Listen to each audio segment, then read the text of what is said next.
রাজবাড়ী সদর হাসপাতালে চিকিৎসা সেবা যেন এখন চলে ওষুধ কোম্পানির প্রতিনিধিদের হাতে। চিকিৎসকরা ব্যস্ত নিজেদের ব্যক্তিগত চেম্বার আর ডায়াগনস্টিক সেন্টারে।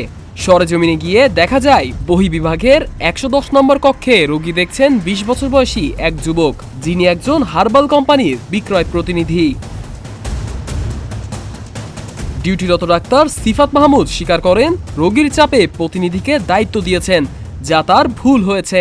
রোগীর চাপের কারণে আমি হয়তো এভাবে নোটিস করতে পারিনি বা আমি ভালোভাবে চিনিও না, যে কারণে আর কি আমি জিনিসটা ওইভাবে তখন তাকে নিশ্চিত করতে পারিনি। আমি আসলে বুঝতে পারি না যে এই হচ্ছে রিপ্রেজেন্টেটিভের কোনো লোক। আর অতিরিক্ত চাপের কারণে আমি ওইভাবে ভালোভাবে নোটিসও করি নাই যে আসলে কে আশেপাশে বসছে, যার কারণে আর কি এরকম একটা মিস্টেক হয়ে গেছে। আমি এই ব্যাপারে আর সতর্ক থাকার চেষ্টা করবো। অভিযোগ রয়েছে, নিয়মিতই ফারিয়ার প্রতিনিধিরা হাসপাতালের ভেতরে প্রবেশ করে নিজেদের ওষুধ লেখার সুপারিশ করেন। এদিকে দুর্নীতি দমন কমিশনের অভিযানে বেরিয়ে আসে আরও ভয়াবহ তথ্য। রোগীদের বরাদ্দ ২২ কেজি ২০০ গ্রাম মাংসের জায়গায় সরবরাহ করা হয়েছে ১৫ কেজি ২০০ গ্রাম। দুধ ও খাসির মাংসের বরাদ্দেও রয়েছে বড়সড় গড়মিল। আরএমও বলছেন, আগে সতর্ক করা হলেও আবার এমন ঘটনা ঘটলে কঠোর ব্যবস্থা নেওয়া হবে।